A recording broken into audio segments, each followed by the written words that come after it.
নমস্কাৰ নাই এই আজি এটা বিশেষ কাৰণত ফেচবুক লাইভলৈ আহিছোঁ। মোৰ মাতটো ভাঙি আছে, বহু ঔষধ পাতি খাইও ভাল কৰিব পৰা নাই। তৎসত্ত্বেও এটা জৰুৰী প্ৰয়োজন অহাকালি মে' দিৱস।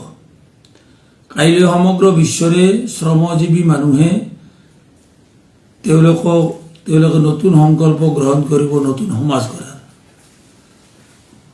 মে' দিৱস আপোনালোকে সকলোৱে জানে 1886 চনৰ আমেৰিকাৰ চিকাগো চহৰত হোৱা ধৰ্মগতক কেন্দ্ৰ কৰি যি ঘটনা ঘটিছিল, এইবিলাক আৰু মই ইতিহাস ক'বলৈ নাযাওঁ। এই ইতিহাসেই সোঁৱৰণত 1889 চনৰ 14 জুলাই তাৰিখে ফ্ৰান্সৰ পেৰিছ মহানগৰীত যি আন্তৰ্জাতিক শ্ৰমিক মহাসন্মিলন হৈছিল, তাতে সিদ্ধান্ত হৈছিল য'ত ফ্ৰেডৰিক এংগেলছ উপস্থিত আছিল। এই শ্ৰমিক মহাসন্মিলনত এই সিদ্ধান্ত হৈছিল যে 1886 চনৰ সেই ঘটনাৰ সোঁৱৰণত মে' মাহৰ 1 তাৰিখটো সমগ্ৰ বিশ্বতেই মে' দিৱস হিচাপে পালন কৰা হ'ব, অৰ্থাৎ আন্তৰ্জাতিক শ্ৰমিক সংহতি দিৱস হিচাপে পালন কৰা হ'ব। এতিয়া এই চিকাগোৰ সেই ঘটনা, তাৰে আগতো বিশ্বত বিভিন্ন দেশত শ্ৰমিকে তাৰ ওপৰত চলা অন্যায়ৰ অবিচাৰৰ বিৰুদ্ধে আন্দোলন হৈছিল। একেবাৰে 1807 চনৰ পৰাই বিভিন্ন দেশত এই প্ৰতিবাদবিলাক সংঘটিত হৈছিল। আনকি 1866 চনত 1866 চনৰ 20 আগষ্ট তাৰিখে এখন সভা হৈছিল বাল্টিমোৰ নামৰ দেশত, আৰু এই দেশত তাত অনুষ্ঠিত এই সভাই সিদ্ধান্ত গ্ৰহণ কৰিছিল এটা ইউনিয়ন গঠন কৰাৰ, নেশ্যনেল লেবাৰ ইউনিয়ন বুলি পেলাই। আৰু এই ইউনিয়নৰ নেতৃত্বতেই পৰৱৰ্তী সময়ত কামৰ সময় কমোৱাৰ দাবী কৰি, মূল কথাটো হৈছে কামৰ সময় কমোৱা। আপোনালোকে সকলোৱে জানে যে 19 শতিকাৰ সময়ছোৱাত যেতিয়া শিল্প ইণ্ডাষ্ট্ৰিয়েল ডেভেলপমেণ্ট হ'ল বিভিন্ন দেশত, বিশেষকৈ England, America, France, Italy, German, Japan ইত্যাদি যেতিয়া ইণ্ডাষ্ট্ৰিয়েল ডেভেলপমেণ্ট হৈছে, আৰু ডেভেলপমেণ্টৰ লগে লগে স্বাভাৱিকতে শ্ৰমিক বাহিনীও এটা তৈয়াৰ হৈছিল। আৰু আপোনালোকে সকলোৱে জানে যে শ্ৰমিকক শোষণ নকৰাকৈ কোনো ইণ্ডাষ্ট্ৰিতে পুঁজিপতিয়ে লাভ কৰিব নোৱাৰে, আৰু পুঁজিপতিয়ে লাভ নকৰাকৈ পুঁজিপতিয়ে কোনো পুঁজি বিনিয়োগো নকৰে। এইটো ধ্ৰুৱ সত্য কথা। গতিকে শ্ৰমিকৰ ওপৰত যেতিয়া অন্যায় চলিল, শ্ৰমিকে তাৰ প্ৰতিবাদ কৰিবলৈ শিকিলে। এটা চমু ইতিহাস। ইয়াৰ মাজেৰে শ্ৰমিকৰ মাজত বিক্ষোভ সৃষ্টি হ'ল। বিক্ষোভিত শ্ৰমিকে বিভিন্ন সময়ত ইউনিয়ন গঠন কৰিলে, ইউনিয়নৰ মাধ্যমত কামৰ সময় কমোৱাৰ দাবী কৰিলে। পৰৱৰ্তী সময়ত কামৰ সময়ৰ লগতে মজুৰিৰ দাবীও আহিল, পৰৱৰ্তী সময়ত খাদ্যৰ দাবী আহিল, পৰৱৰ্তী সময়ত স্বাধীনতাৰ দাবী আহিল, গণতন্ত্ৰৰ দাবী আহিল, আৰু সমাজ পৰিৱৰ্তনৰ দাবীও আহিল। এই গোটেই ঘটনাবিলাক কিন্তু এনেই হোৱা নাই। এয়া হৈছিল কাৰ্ল মাৰ্ক্স আৰু ফ্ৰেডৰিক এংগেলছৰ দীৰ্ঘদিনৰ গৱেষণা, দীৰ্ঘদিনৰ কষ্টৰ বিনিময়ত যি বিশ্বজোৰা যি আলোড়ন সৃষ্টিকাৰী সূত্ৰ তৈয়াৰ হৈছিল, উদ্বৃত্ত মূল্যৰ সূত্ৰ। আৰু পৰৱৰ্তী সময়ত এই শোষণ কিয়, সমাজত শ্ৰেণী বিভাজন কিয় হয়, এই সম্পৰ্কে ব্যাখ্যা দাঙি ধৰি কাৰ্ল মাৰ্ক্সে যি দেখুৱাই দিলে, আৰু পৰৱৰ্তী সময়ত তেওঁৰেই ৰচনা কৰা কমিউনিষ্ট মেনিফেষ্টো 1848, এই 1848 চনত প্ৰস্তুত কৰা কমিউনিষ্ট মেনিফেষ্টোই তাৰ পূৰ্বৰে পৰা চলি থকা শ্ৰমিক বিদ্ৰোহক আৰু বেছি ত্বৰান্বিত আৰু সংহত কৰিলে। এটা ইতিহাস। ইয়াৰ মাজেদি যি আগবাঢ়িল, এয়া আহি 1866 চনত এনেকৈ ইউনিয়ন গঠন হ'ল। 1886 চনত চিকাগো, আমেৰিকাৰ চিকাগো হৈছে ইণ্ডাষ্ট্ৰিয়েল বেল্ট এটা, আৰু সেই বেল্টতেই শ্ৰমিকসকলে আন্দোলন কৰাৰ কাৰণে সংঘবদ্ধ হ'ল। আৰু এই আন্দোলনে এটা সময়ত গৈ পেলাই এনেকুৱা এটা ৰূপ পালে, 40,000তকৈ সেই সময়তে চিন্তা কৰক, সেই সময়তেই চিকাগো চহৰত 1 মে' তাৰিখে 40,000তকৈও অধিক শ্ৰমিকে ধৰ্মঘট কৰিছে। পৰৱৰ্তী সময়ত সেই ধৰ্মঘটী শ্ৰমিকৰ ওপৰত গুলীবৰ্ষণ হৈছে। তাৰ প্ৰতিবাদত আকৌ 4 মে' তাৰিখে বৃহৎ সমাৱেশ, সেই সমাৱেশত আৰু ঘটনা। এই ঘটনাৰ মাজেৰেই তাতে বোমাবৰ্ষণ, মিছাকৈ পুলিচে বোমাবৰ্ষণ কৰি আন্দোলনকাৰী নেতৃত্বক জেলত থলে, বিচাৰ হ'ল, আৰু ফাঁচী কাঠত ওলমিব লগা হ'ল 4জনকৈ শ্ৰমিক নেতা। এয়া হৈছে চমু ইতিহাস। কিন্তু এই ঘটনাই এই যে কামৰ সময় 8 ঘণ্টা কৰাৰ যি ইতিহাস, এই ইতিহাসৰ এই ঘটনাৰ পৰা এতিয়াও পুঁজিবাদী সমাজ ব্যৱস্থাত এই শ্ৰমিকক বেছিকৈ খটুৱাই বেছি উৎপাদন কমকৈ বেছিকৈ খটুৱাই মুনাফা অৰ্জন কৰাৰ যি নীতি, এই নীতি কিন্তু এতিয়াও অব্যাহত আছে।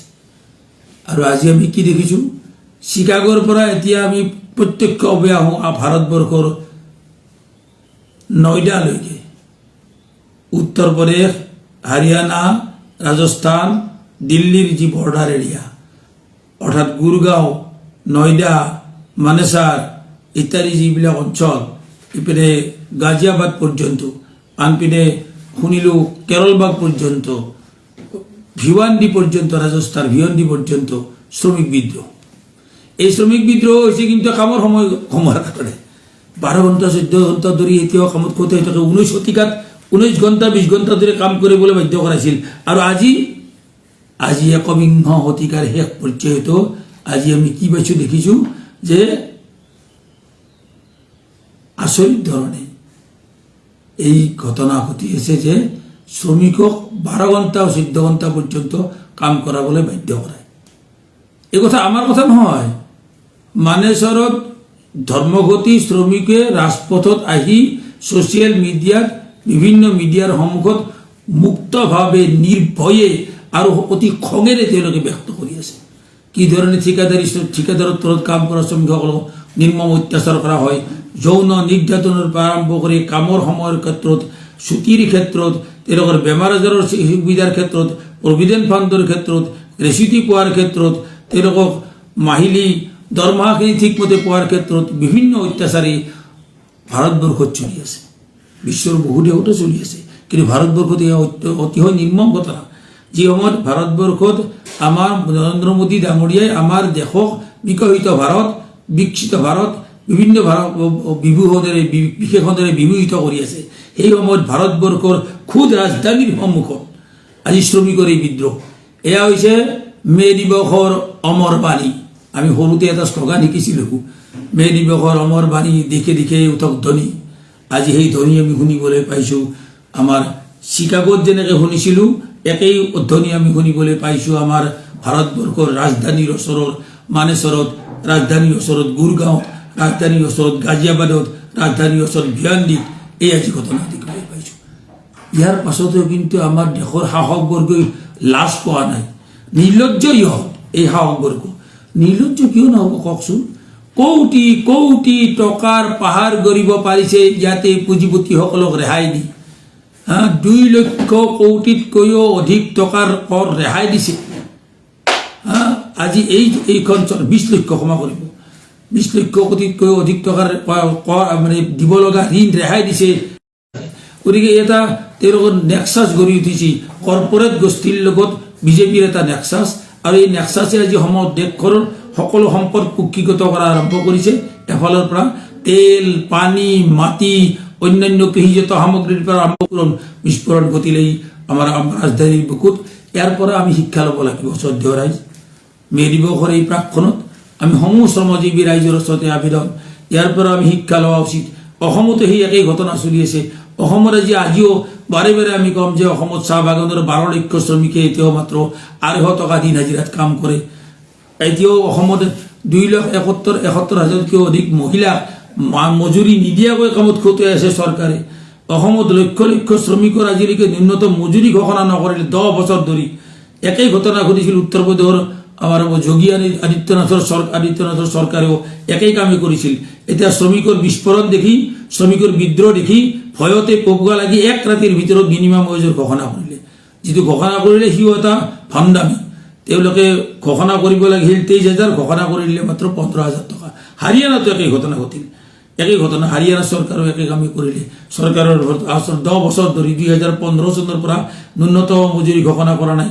ভাৰতবৰ্ষত বিজেপি শাসিত ৰাজ্যসমূহে কিন্তু এই কথা মতে, অন্যবিলাকৰো গোলমাল আছে, কিন্তু অসমকে ধৰি বিজেপিৰ শাসিত ৰাজ্যবোৰত ন্যূনতম মজুৰি ঘোষণা। শ্ৰমিকৰ মজুৰি নাপালে শ্ৰমিকে কেনেকৈ চলিব কওক? ঘটনা ঘটিছে কি? এই ধৰণে মাতৃয়ে শিশুক বুকুত বান্ধি লৈ পেলাই আৰ্থিক দৈন্যতাত ভুগি নদীত জাপ দি মৰিছে। অৰ্থনৈতিক দৈন্যতাত ভুগি গিৰিয়েক আৰু ঘৈণীয়েকে একেলগে মৃত্যুমুখত পৰিছে আমাৰ এই অসমত। এই অসমত কৰ্মৰত অৱস্থাত শ্ৰমিক মৰে, চাহ বাগানত শ্ৰমিক মৰে, নিৰ্মাণ ক্ষেত্ৰত কাম কৰা শ্ৰমিকে ওপৰৰ পৰা পৰি মৰি থাকে, তাৰ কোনো সবলতা নাই। কয়লা খনিত শ্ৰমিকে পিষ্ট হৈ মৰি থাকে, তাৰ কোনো সবলতা নাই। এতিয়া অহাকালি মে দিৱসৰ দিনাখন দেখিব আমাৰ সাহস বৰ্গৰ পৰ্বৰ নেতাসকলে মে দিৱসৰ নামত উৎসৱ পাতিব, ক'ৰবাত খাদ্য বিলাব, ক'ৰবাত গামোচা বিলাব, আৰু ক'ৰবাত দুখীয়া ঘৰৰ শ্ৰমিকৰ শিশুৰ কলাত লৈ পেলাই চুমা খাব। এটা ভণ্ডামি। অথচ শ্ৰমিকক কিন্তু তেওঁলোকে মজুৰি নিদিয়ে, শ্ৰমিকক প্ৰাপ্য বস্তু আদায় নিদিয়ে, বনাছ ঠিকমতে আদায় নিদিয়ে। শ শ কাৰখানা মালিক পক্ষই প্ৰচলিত শ্ৰম আইনকে উলংঘা কৰি তেওঁলোকে কামত খটুৱাই আছে। ব্যক্তিগত খণ্ডৰ নাৰ্ছিং হোমত কাম কৰা নাৰ্ছসকলৰ যদি ডিউটি আৰু পইচাৰ পৰিমাণ যদি আপোনালোকে চায়, তেওঁলোকে ডিউটি যিমান কৰে সেইমতে যি পইচা, সেই পইচা নাপায়, সেইমতে মজুৰি নাপায়। এই অৱস্থা চলি আছে। গতিকে এই অৱস্থাত দেখিছে যে ধনীবিলাক ধনী হৈ যাই আছে, দুখীয়াবিলাক দুখীয়া হৈ যাই আছে। এটা শ্ৰেণী বিভক্ত সমাজৰ একদম স্পষ্ট ছবি এতিয়া আমাৰ সন্মুখত দেখিবলৈ পাইছোঁ। এটা বৃহৎ সমূহৰ মানুহ। গতিকে একেবাৰে প্ৰস্ফুটিত ভাৰত আৰু একেবাৰে নিষ্পেষিত ভাৰত, দুখন ভাৰত আগতো আছিল, এতিয়াও আৰু বেছি প্ৰকট ৰূপত ধাৰণ কৰিছে।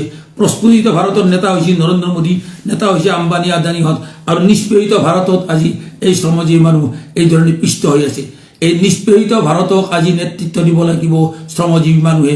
কাইলৈৰ মে দিৱসত আমি সকলোৱে মিলি শপত ল'ব লাগিব, সকলোৱে মিলি সংকল্প ল'ব লাগিব। আমি যেতিয়া লগ লাগিব নোৱাৰোঁ, ইহঁতেই আনি যে হিন্দুত্ববাদৰ কথা, সাম্প্ৰদায়িকতাবাদৰ কথা, মিয়া অসমীয়াৰ কথা কেলে আনে? এওঁলোকে এইকাৰণে আনে যে মিয়া কৰি মানুহবিলাক নিমজ্জিত হৈ থাকক, আৰু আমি এফালৰ পৰা কৰ্পৰেট গোষ্ঠীক শোষণ লুণ্ঠন কৰিবলৈ মাত্ৰ 800 টকাত কাম কৰি থাকিবলৈ বাধ্য কৰাই থাকিম। মাত্ৰ মাহত মাত্ৰ 11,000 10,000 টকা দৰমহা দি পেলাই কাৰখানাত কামত খটুৱাই থাকিব, হাজাৰ হাজাৰ শ্ৰমিক শোষিত হৈ থাকিব। আপুনি মাত্ৰ মিয়া খেদক, মিয়া হয়তো ডাঙৰ সমস্যা। এইবিলাক এটা চূড়ান্ত জঘন্যতম শোষক গোষ্ঠীৰ, কৰ্পৰেট গোষ্ঠীৰ দালালি কৰি তৈয়াৰ কৰা কিছুমান নেৰেটিভ, আৰু সেই নেৰেটিভবিলাক বজাৰত বিক্ৰী কৰি থাকে আমাৰ একাংশ সাংবাদিক বন্ধুসকলেও, সাংবাদিক গোষ্ঠীও। তেওঁলোকে এইবিলাক বজাৰত এৰি দিয়ে, আৰু মানুহে সেইবিলাকো বহুত মানুহে খাই পেলাই এইবিলাকে আৰু সেই একেই ধৰণে শত্ৰুপক্ষকে ভোট দি ভোটত নিৰ্বাচিত কৰে। এটা চূড়ান্ত ভণ্ডামি চলি আছে আমাৰ অসমতো। এই ভণ্ডামিৰ আমি প্ৰত্যুত্তৰ কেৱল নিৰ্বাচনৰ মাজেদি দিব পাৰোঁ নোৱাৰোঁ বেলেগ কথা, কিন্তু এই প্ৰত্যুত্তৰ দিব লাগিব সমূহ সমৰত, ৰাজপথত। লক্ষ লক্ষ হাজাৰ হাজাৰ শ্ৰমিক ৰাজপথত ওলাই আহি দিব লাগিব। যি ধৰণে দিছে আজি গুৰগাঁৱত, যি ধৰণে দিছে আজি পানীপথত, যি ধৰণে দিছে আজি গাজিয়াবাদত, একেই ধৰণে আমি দিব লাগিব অসমতো। সেইকাৰণেই কাইলৈ মে দিৱসত যাতে অসমৰ সমূহ শ্ৰমজীৱী মানুহ, সৰ্বস্তৰৰ শ্ৰমজীৱী মানুহ, সি বেংকৰ কৰ্মচাৰী, LIC কৰ্মচাৰী, ৰেলৰ কৰ্মচাৰী, ব্যক্তিগত খণ্ডৰ কল কাৰখানাৰ শ্ৰমিক, কৰ্মী, অংগনবাড়ী কৰ্মী, সহায়িকা, ৰন্ধন কৰ্মচাৰী, আশা কৰ্মী, নিৰ্মাণ শ্ৰমিক, মটৰ পৰিবহণৰ শ্ৰমিক, শিপিনীসকল, চাহ বাগানৰ বনুৱাসকল, অন্যান্য সকলো দিন হাজিৰা কাম কৰা মানুহ, সকলো শ্ৰমজীৱী মানুহ। কাম কৰা মানুহক উপযুক্ত মৰ্যাদা লাগে, কাম কৰা মানুহক উপযুক্ত মজুৰি লাগে, কাম কৰা মানুহৰ কৰ্ম নিৰাপত্তা লাগে, কাম কৰা মানুহক নিজৰ ভৱিষ্যতৰ সুৰক্ষাৰ ব্যৱস্থা কৰিব লাগে। আজি ঠিকাদাৰী শ্ৰমিকে সকলো নিৰ্মম শোষণ চলি আছে, তেওঁলোকৰ চাকৰিৰ নিৰাপত্তা নাই, কোনদিনাখন তেওঁলোকৰ কাম যায় তাৰ কোনো ঠিকনা নাই, তাৰে ব্যৱস্থা কৰি আছে। শ্ৰম কোড আনি পেলাই এই শ্ৰম কোড হৈছে শ্ৰমিক বিৰোধী, এই শ্ৰম কোড হৈছে পুঁজিপতিসকলৰ স্বাৰ্থ ৰক্ষা কৰি, আৰু সেই শ্ৰম কোডেই হৈছে আজিৰ কাইলৈ মে দিৱসত শ্ৰম কোডৰ বিৰুদ্ধে প্ৰত্যাহ্বান জনাটো হৈছে অন্যতম কৰ্তব্য। সাম্প্ৰদায়িকতাবাদ শক্তি আৰু কৰ্পৰেট গোষ্ঠী পুঁজিপতিসকলে এতিয়া লগ লাগিছে, আৰু এই লগ লগা গোষ্ঠীক নেতৃত্ব প্ৰদান কৰি আছে সাহস গোষ্ঠী। বিজেপিয়ে বৰ্তমান কেন্দ্ৰৰ নৰেন্দ্ৰ মোদীহঁতে, আৰু এই শক্তিৰ বিৰুদ্ধে আমি সকলোৱে থিয় দিব লাগিব। কাইলৈ মে দিৱসত এই আহ্বান ৰাখি মে দিৱসৰ এই প্ৰাকখনত সমূহ শ্ৰমজীৱী ৰাইজলৈ, কৃষিজীৱী ৰাইজলৈ, মেহনতী ৰাইজ, গণতান্ত্ৰিক ৰাইজলৈ আমি সংগ্ৰামী অভিনন্দন জনাইছোঁ। আহক কাইলৈ মে দিৱসৰ পতাকাৰ তলত পুনৰ সংকল্পবদ্ধ হওঁ, শোষণ বিৰোধী সমাজ গঢ়াৰ কাৰণে, শান্তিৰ এখন সমাজ গঢ়াৰ কাৰণে, গণতান্ত্ৰিক এখন চৰকাৰ প্ৰতিষ্ঠা কৰাৰ কাৰণে, গণতন্ত্ৰ ৰক্ষা কৰাৰ কাৰণে যাতে অহা দিনত আমি আগবাঢ়োঁ, তাৰ কাৰণে আবেদন জনাইছোঁ। ধন্যবাদ।